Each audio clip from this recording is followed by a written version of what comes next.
Hey guys, Blackhawks What If here. So today we're going to be doing a Kitsune Deku. So I'm going to be making this up as I go, so sorry if I take a bit of a pause for a moment. I'm just, trying to figure out what to do next. So, Deku,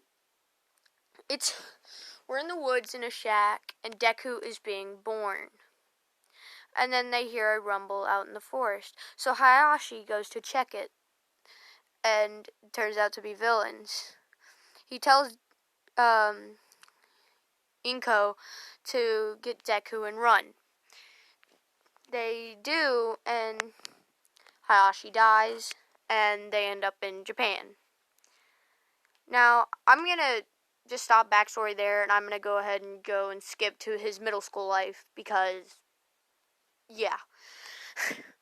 So, it's another day in his life. Bakugo's bullying him for being quirkless after he hears that Deku's gonna take the UA entrance exam.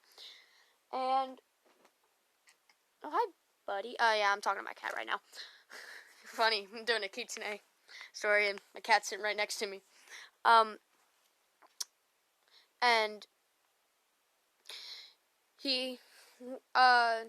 Bakugo basically tells him to jump off the roof, take a swan dive, and hope for a quirk in his next life. So, but he doesn't listen to him. He just goes on with his life. He's going home, and he gets attacked by the sludge villain. And yes, in this, All Might will save him again. So, All Might comes and saves him, and Deku grabs onto his leg and asks him the question. All Might says no. So, Deku really considers jumping, but he doesn't because he knows life is important to him. And then he starts hearing explosions and sees a bunch of heroes in a circle. He goes to check it out, and he sees it's Bakugo being attacked by the same sludge villain that attacked him. And it was almost like a natural instinct. Deku jumped out to save his friend Bakugo. And 9 tails sprouted. And he uses those tails to defeat the sludge villain. That's when All Might shows up and asks the kid, what was that? I thought you were quirkless. And that's when Deku would say, I did too. But I guess I'm not. Late bloomer, I guess, huh? And so All Might says, I guess so. That was some impressive work, kid. Don't do it again. And then All Might tells him he should really consider taking the UA entrance exam, and that's when Deku would tell him that's his plan. And in this, Deku, now that I know he won't have his quirk, forever, but he'll have more of like a wolf kind of honorable pride, I guess? Pride? No. An honorable personality. So, he respects people and honors people because I guess that's kind of a wolf thing to do. And when he goes to sleep at night, this night, all the tails go away. But when he wakes up in the next morning, he looks for the tails and they're gone, so he thinks it must have just been a dream. And as he was going to go to school, he sees that there's another villain getting ready to attack him. That's when the tails sprout again. And he just guesses, oh well, guess it wasn't a dream.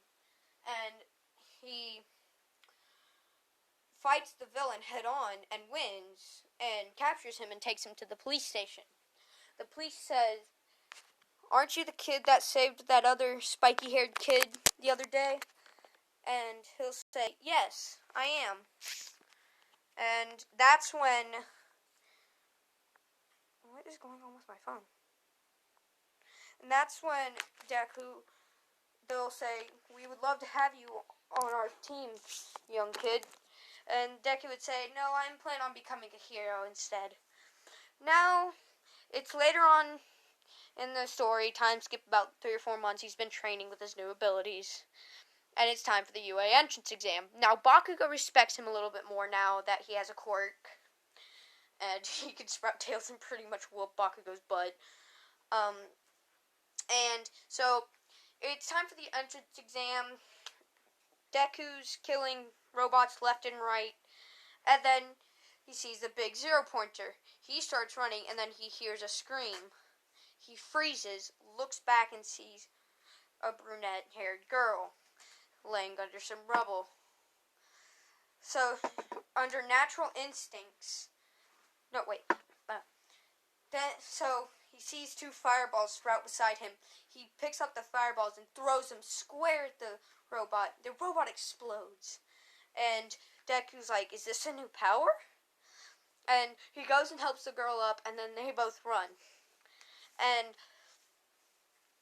in this, I think I'm going to give one for all to Sun Eater, because the reason I'm giving it to Sun Eater, some of you guys may not agree with me, but the reason I'm giving it to Sun Eater is because he seems like a really good option, because maybe he can hold it longer even if it's not in his system, that's what I was thinking. So, time skip a little bit. Then Inko busts through the door, and Inko has the same quirk as... No, let's keep her telekinesis quirk. She was never part of the Kitsune family. So, because that would be weird if Hayashi and, so she runs in with a letter in her hand and says, Deku, your letter from UA came. And when he opens it, he sees a little hologram of All Might saying he passed with flying freaking colors. And, so, in this, this is what Deku's gonna look like. That's gonna be his outfit for when he fights, like, his hero outfit. And, yeah, so, and those marks you see on his face, those are already gonna be there. So, yeah. And Deku is gonna freak out because he realized he passed, and he's gonna go run into his living room and tell his mom that he passed with flying colors. And then comes the first day of school for UA. Bakugo's gonna look at Deku and say, so you passed too, Deku? And Deku's gonna be like, of course I did, Kachan. And Deku's gonna walk into Class 1A with Bakugo right behind him, only to realize he was hallucinating. It wasn't really Bakugo, because he hears Bakugo yelling. And then he looks behind it, and there's nobody there. And he just slams his forehead against his hand, and it's like, am I an idiot? And then he looks up to see the blue-haired boy standing right in front of him, saying, good job on seeing something none of us saw during the exams, boy. I don't know why did I... Okay, so, he didn't say boy. He said, like, I don't know what did Ida call him when he first saw him?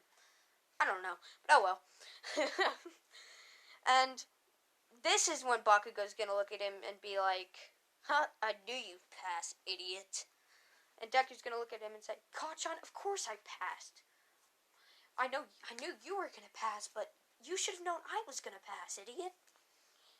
And now that Deku's got a quirk, he's kind of more cocky and, like, we're gonna make him more cocky because I feel like that can lead to some good, funny fights. And then they all get ready, and then Aizawa wakes up. Oh, I totally forgot about the part where Uraraka walks in and sees Deku. Deku's not gonna blush insanely. He's gonna be blushing a little bit, like, okay, this is awkward. And then they're just gonna sit down. That's the end of that. So, then then Aizawa wakes up and tells them to go put on their gym uniforms. They're going outside for an exam. And this is where I'm going to leave this off. Actually, how long have I been recording?